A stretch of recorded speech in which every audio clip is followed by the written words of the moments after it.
ومن مصلحتنا ان العقدين يتموا، سواء الامارات تاخد فعلا الكي اف 21 ومصر تاخد وتطور الاف اي 50، لان كل مقاتله بتشتغل او ليها وظائف معينه. 지난 6일 한국을 방문한 UAE의 나시르 모하메드 알라이 국방 차관과 한국 차관급의 방산 회의가 성공적으로 마쳐졌습니다. 이번 회의는 양국의 특별 전략적 동반자 관계를 국방 및 방산 분야에서 한층 더 심화시키기 위한 중요한 이정표였는데요. 사실 이보다 더 중요한 메인 이벤트는 따로 있었습니다. 회의 다음 날인 7일 알라이 국방 차관과 고위급 인사들은 곧장 경남 사천에 위치한 공군기지로 이동해 역사적인 장면을 연출한 것인데요. 바로 한국형 초음속 전투기 KF-21에 탑승하는 우정비행이 있었던 것입니다. 이영수 공군 참모총장은 한국의 베스트셀러 공격기인 FA-50의 후방석에, 그리고 알라이 UAE 국방차관은 대한민국 항공우주 기술의 결정체이자 UAE군의 지대한 관심을 받고 있는 4.5세대 초음속 전투기 KF-21 보람의 시제기 후방석에 직접 탑승하여 함께 하늘을 날았습니다. 이로써 아직 개발이 완료되지 않은 시제기 단계인 KF-21에 시험 조종사가 아닌 고위급 인사가 탑승한 네 번째 기록이 달성되었는데요. 지난 2월 이영수 한국 공군 참모총장의 최초 탑승을 시작으로 4월에는 라시드 모하메드 알샴시 UAE 공군 방공사령관이, 6월에는 폴란드의 이르네우스 노박 공군사령관, 그리고 이번 8월 나세르 모하메드 알라위 UAE 국방차관이 네 번째 탑승자로 기록되며 KF-21의 안전성과 잠재력에 대한 국제적 신뢰를 다시 한번 입증하게 되었죠. 특히 주목해야 할 점은 UAE는 공군사령관에 이어 국방 분야 최고위직 중 한 명인 국방차관까지 연이어 KF-21에 탑승시킨 유일한 국가라는 사실입니다. 이는 그 자체만으로도 전례를 찾아보기 힘든 파격적인 행보이죠. 더욱 놀라운 것은 정작 공동개발 파트너라며 나대는 인도네시아의 고위급 인사들은 아직 단 한 명도 시제기에 탑승한 전례가 없다는 것입니다. 누가 보더라도 이는 KF-21의 성공 가능성에 대한 UAE의 확고한 믿음과 향후 도입에 대한 강력한 의지를 노골적으로 보여주는 대목이라고 할 수 있죠. 사실 항공기 개발 역사에서 시제기 단계는 가장 치명적인 위험을 동반한 과정입니다. 새로운 기를 개척하는 것이기에 잠재적 결함이 도사리고 있죠. 그래서 시험 조종사는 단순히 비행 기술이 뛰어난 에이스 파일럿을 넘어 공학적 지식과 냉철한 판단력을 겸비한 최고 중의 최고여야만 하는 이유도 여기에 있죠. 실제로 수많은 역사 속에서 수많은 시제기들이 추락해 프로젝트가 중단되거나 지연된 사례가 상당히 많은데요. 스웨덴의 주력 전투기인 사브 찬스 39 그리펜은 시제 단계에서 무려 2차례나 추락 사고를 겪었는데, 특히 1993년에 있었던 두 번째 사고는 스톡홀름 에어쇼도 중 수만 명의 관중이 지켜보는 앞에서 발생하여 전 세계에 엄청난 충격을 주기도 했습니다. 당시 비행지와 소프트웨어 결함으로 인해 통제 불능 상태에 빠졌고, 이에 사업이 5년 이상 잠정 연기되는 등 큰 지장을 주기도 하였죠. 이처럼 한순간의 실수나 예상치 못한 결함이 대참사로 이어질 수 있는 시제기에 자국의 국방을 책임지는 공군 사령관과 국방차관을 연달아 탑승시킨 UAE의 결정은 KF-21 전투기 시스템 전반에 대한 상상 이상의 신뢰를 보내고 있다는 명백한 증거입니다. 특히나 UAE는 7개의 토호국이 연합하여 구성된 연방국가로 국가의 주요 고위직은 대부분 왕족이 맡는다는 특수성을 지니고 있는데요. 왕족 출신 핵심 인사 2명의 안위를 한창 개발 중인 한국 전투기에 맡긴 것 자체가 외신들도 크게 주목하는 부분이죠. 만약 이 과정에서 단 하나라도 잘못되어 KF-21 시제기가 추락하는 사고가 발생했다면 그 파장은 상상을 초월했을 것입니다. 이는 단순히 한 국가의 국방과 외교 문제를 넘어 양국 관계를 파국으로 몰아넣고 국가 전체를 뒤흔드는 재앙적인 수준에 이르렀을 텐데요. 더욱 빡칠 부분은 인도네시아가 이를 악용해 이미 투자한 금액을 역으로 반환해달라는 요구를 하면서 발을 빼려는 추태도 볼 수 있을 것입니다. 카이 주가 폭락과 국내 협력업체의 연쇄 도산은 불보듯 뻔하고요. 이러한 UAE의 높은 신뢰는 사실 해외 유수의 언론 보도를 통해서도 교차 검증되고 있습니다. 미국의 유력 시사 주간지 뉴스위크는 지난 13일 미국의 주요 동맹국은 F-35의 대안을 찾았다라는 제목의 기사를 통해 이러한 흐름을 집중 조명했는데요. 기사는 UAE가 미국의 추첨단 F-35 스텔스 전투기 획득 계획을 사실상 취소한 후 한국의 가장 진보된 전투기인 KF-21 보라매를 유력한 대안으로 주시하고 있다고 명시적으로 보도했습니다. 뉴스위크는 UAE가 F-35의 까다로운 제한 조건과 가자지구 사태에서 보여준 미국의 이스라엘 편향적 외교 정책에 대한 불만이 커지면서 미국 무기 체계에 대한 대안을 적극적으로 저울질하고 있다. 이러한 지정학적 변화 속에서 아랍 국가들은 한국과 같은 새로운 공급처로 눈을 돌리고 있으며 그 중심에 한국의 KF-21이 있음을 분명히 했다라고 했죠. 그렇게 생각할 수밖에 없는 것이 실무 책임자인 사령관과 행정 책임자인 차관을 모두 한국으로 보내 KF-21에 전부 탑승시켰으니 외신들은 더욱더 UAE의 KF-21 도입을 확실시하고 있는 것입니다. 세계적인 국방 전문 매체 아미 레크레이션 역시 KF-21은 F-35보다 아직 스텔스 성능이 다소 부족할 수 있지만 훨씬 저렴한 획득 비용과 운영 유지비, 간소화된 정비 절차, 그리고 무엇보다 미국의 무기 수출 통제법과 같은 까다로운 수출 제한에서 자유롭다는 점이 이를 상쇄하고도 남는다 거다라고 분석했는데요. 이는 곧 완전한 작전에 독립성을 추구하는 국가들에게 KF-21이 매우 매력적인 선택지가 될 수 있음을 시사하는 대목입니다. 현재 전통적인 우방국들조차 더 이상 미국을 100% 신뢰하지 못하는 분위기가 확산되고 있습니다. 캐나다에서는 미국으로부터 F-35를 구매하더라도 향후 미국의 정책 변화에 따라 수리용 부품 공급이나 소프트웨어 업데이트가 중단될 수 있다는 우려가 증폭되고 있고, 심지어 미국이 유사시 원격 조작을 통해 전투기 시스템의 핵심 기능을 정지시켜버리는 킬 스위치 기능을 F-35에 심어둔 정황까지 포착되면서 불이 나게 F-35 대안 찾기에 나선 상태이죠. 또한 호주 역시 미국 영국과의 안보 동맹인 오커스를 통해 확보하려 했던 버지니아급 핵잠수함 도입 계약이 사실상 무산될 위기에 처해 완전 낙동강 오리알이 되었는데요. 미국은 현재 보유 중인 잠수함 한 대를 유지하는 것조차 벅찰 정도로 조선업 역량의 한계에 다다랐고, 영국 역시 예산 부족과 자국 잠수함 건조에 몰두하는 상황이라 생산 능력이 없다는 사실이 미 의회 조사국 보고서를 통해 드러났습니다. 이러한 국제 정세의 변화 속에서 UAE의 저명한 정치학자이자 하버드 대학 연구원인 압두칼렉 압둘라 교수는 이제부터 UAE는 더 이상 자국 군대의 현대화를 위해 단 하나의 공급처에만 얽매이지 않을 것이다. 이러한 변화는 미국이 너무 까다롭고 모든 것을 정치적으로 이용하기 때문에 발생한 것이다. 반면 프랑스는 거래 조건이 거의 없고 미국보다 유연하며, 특히 이제 우리는 동쪽에도 한국이라는 매우 강력하고 신뢰할 수 있는 파트너가 있다는 사실을 알게 되었다 라며 정확히 한국을 콕 집어 언급했습니다. 이러한 긍정적인 평가는 서방 세계를 넘어 아랍권 내에서도 확산되고 있는데요. 구독자 58만 명을 보유한 아랍권의 유명 방산 전문가 무하메드 칼레이 사드는 자신의 채널을 통해 F-50과 KF-21의 성능을 심층 분석하며 극찬을 아끼지 않았습니다. 그는 두 기종의 우수한 성능과 합리적인 가격, 그리고 기술 이전에 대한 한국의 유연한 정책 등을 종합적으로 고려할 때 향후 아랍 국가들이 F-50과 KF-21을 함께 운용하는 것이 공군력 현대화를 위한 최고의 선택이 될 것이라고 강력히 주장했죠.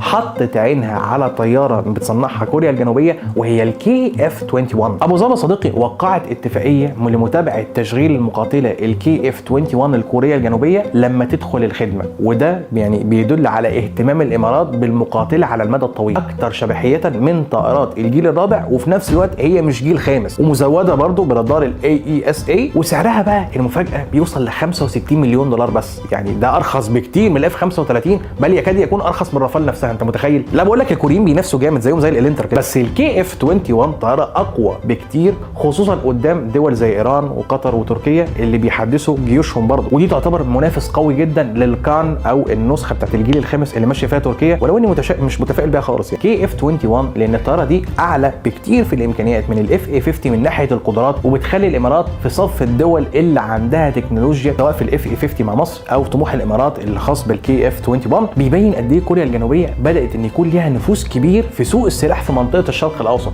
نجاح مصر في نقل التكنولوجيا وبدء التصنيع المحلي بيدي نموذج جيد للامارات وهي بتتفاوض مع شركه كي اي اي الكوريه في العرض اللي هي عايز تحصل عليه. ونقدر نقول ان في سباق للحصول على تكنولوجيا التصنيع بيتم ما بين مصر والامارات حاليا، واللي انا من وجهه نظري هو سباق مش متعارض، كل واحد بيلعب في فئه مختصه او بعيده عن الثانيه، ومن مصلحتنا ان العقدين يتموا، سواء الامارات تاخد فعلا الكي اف 21 ومصر تاخد وتطور الاف اي 50، لان كل مقاتله بتشتغل او ليها وظائف معينه، ولحد ما نشوف ان شاء الله المقاتلتين دول بيتعاملوا في البلاد العربيه عندنا. 특히 최근에는 KF-21의 잠재력이 한 단계 더 진화할 것임을 예고하는 중요한 정보가 공식 확인되었습니다. 바로 한국이 개발 중인 KF-21의 성능 개량형 KF-21EX가 2000파운드급 GBU-31 벙커버스터를 기체 내부에 장착할 수 있는 능력을 확보했다는 것인데요. 현재 이와 같이 스텔스, 내부 무장창, 대형 벙커버스터 조합을 완벽하게 운용할 수 있는 능력은 전 세계에서 오직 미국의 최신의 스텔스기인 F-35A와 F-35C만이 실전 배치한 극소수의 기술력으로, 이는 미래의 KF-21EX가 F-35와 어깨를 나란히 할 만한 가공할 잠재력을 갖췄음을 명백히 의미합니다. 이는 이미 공개된 KF-21 시제기의 기체 하부에서부터 예견된 결과이기도 하죠. 시제기 공개 당시부터 전문가들은 동급의 다른 기체들에 비해 내부 무장창 공간이 이례적으로 크게 설계되었다는 점을 주목했는데요. 예를 들어 세계 최강의 스텔스 전투기로 불리는 F-22 랩터의 경우 공중 우세를 통한 제공권 장악에 모든 초점이 맞춰 개발되었기 때문에 물리적으로 2000파운드급 대형 폭탄이 들어가지 않고 오직 1000파운드급 폭탄 2발을 탑재하도록 되어 있습니다. 이렇게 말씀드리면 프랑스의 라팔이나 유로파이터 타이푼 같은 비스텔스 4.5세대 전투기들은 외부 무장 파일런에 폭탄을 4발 이상 장착하는데 고작 내부 무장창에 2발 탑재하는 것이 뭐가 그리 대단하다고 호들갑이냐 라고 하실 수 있는데요. 사실 여기서 중요한 핵심은 2000파운드급 벙커버스터가 멀리서 쏘는 순항 미사일이 아닌 목표 상공까지 전투기가 직접 날아가서 떨어뜨려야 하는 자유낙하 폭탄이라는 특성이 있습니다. 그리고 이 점이 스텔스 벙커버스터 조합을 절대적 가치로 만드는 이유이죠. 벙커버스터를 장착한 전투기는 적의 심장부, 즉 수도나 핵심 군사 지휘시설 바로 위까지 직접 날아가야만 합니다. 이곳은 당연히 적의 방공망이 가장 촘촘하고 다층적으로 깔려있는 죽음의 공간 킬존인데요. 만약 라팔이나 유로파이터 같은 비스텔스 전투기가 이 지역에 진입한다면